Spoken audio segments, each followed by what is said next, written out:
Hello friends. Now let us see all the arithmetical operations in this program. In this context, I would like to draw your attention towards one very important point. It is not possible for me to write meticulous code as I have given in the textbook and all that. That's why the crux of the code I am writing here, you understand the point. That is very important. If you want to write the entire program as it is, then you refer the textbook. You refer the textbook and write and practice.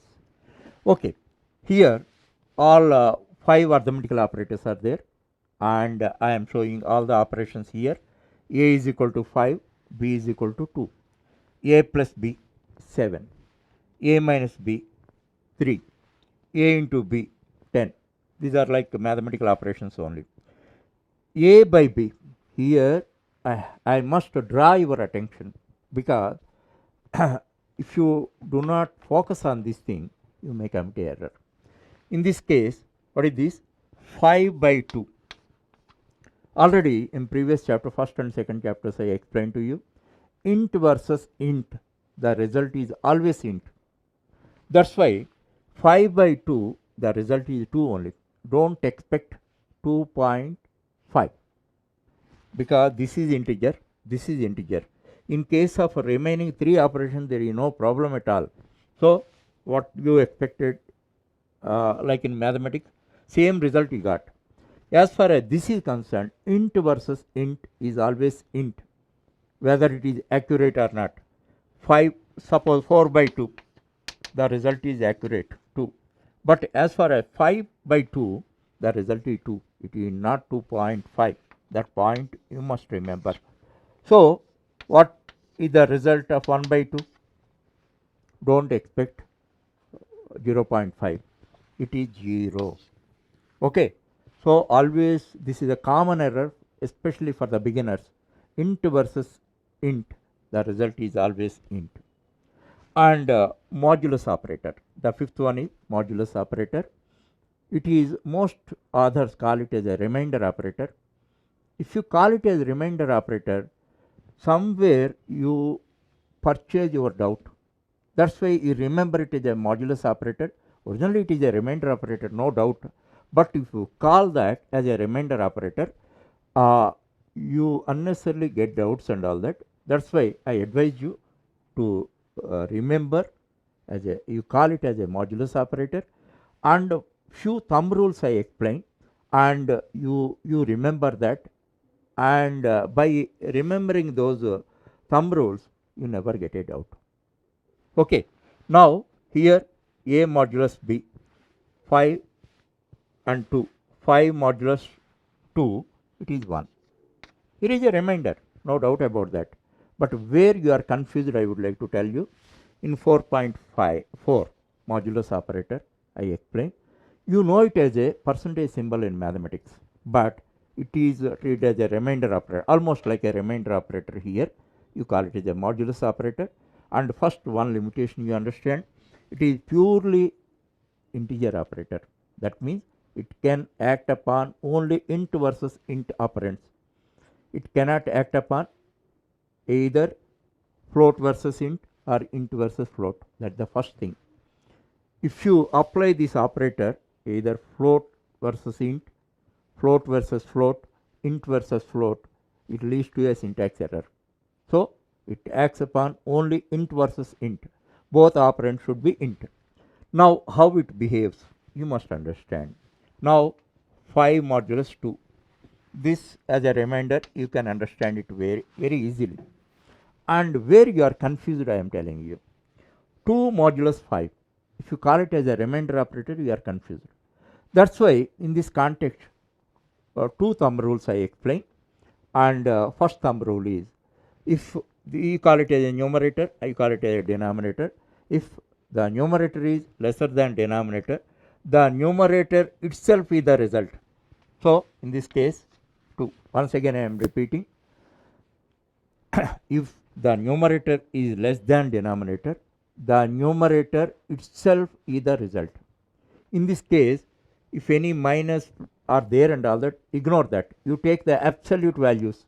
So, absolute values means if minus is there, you have to ignore that for this purpose. For considering the thumb rule, you have to ignore that, and if the absolute value of numerator is less than the absolute value of the denominator, the numerator itself is the result. That point you remember. Next one, the result, the type of the result in modulus operation is not type, the sign of the result in modulus operation is always belong to the numerator. Once again I am repeating, the sign of the result in modulus operation is the sign of the numerator. That point you remember. In this case you take now 2 and 5, you take the absolute values. 2 is less than 5, so 2 will be the result. Okay, now what is the sign? The sign of the numerator will be the sign of the result. Simply remember. Okay, in this case you take the absolute values 5 and 2, and now you see what is the result. The result is 1, you know, 5 and 2.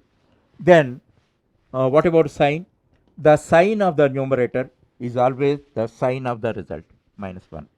Now here you see 2 and 5.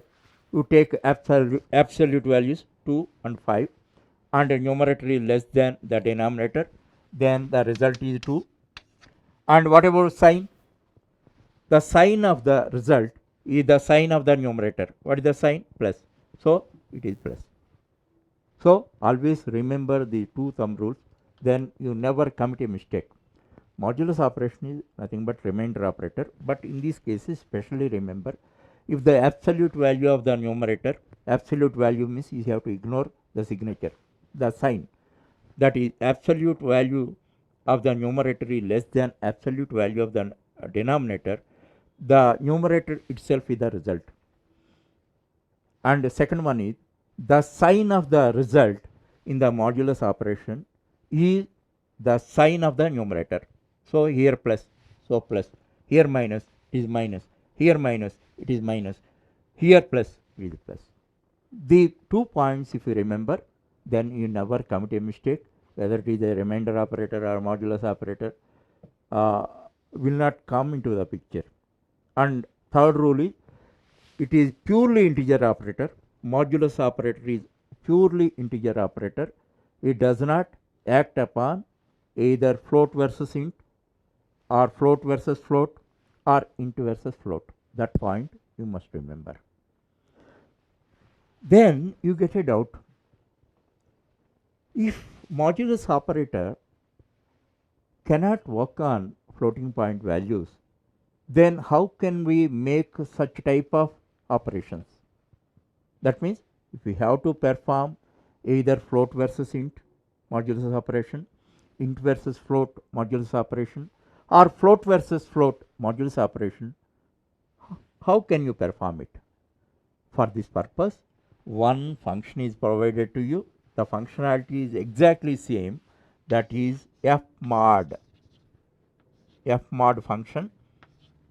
This is one of the mathematical functions. In order to use this function in your program, you have to include math.h. That point you remember, and whatever principles I explained and all that are applicable to this, but it can act upon either int versus int, or float versus float, int versus float, or float versus float. For it, no limitation is there. I will explain it through a program.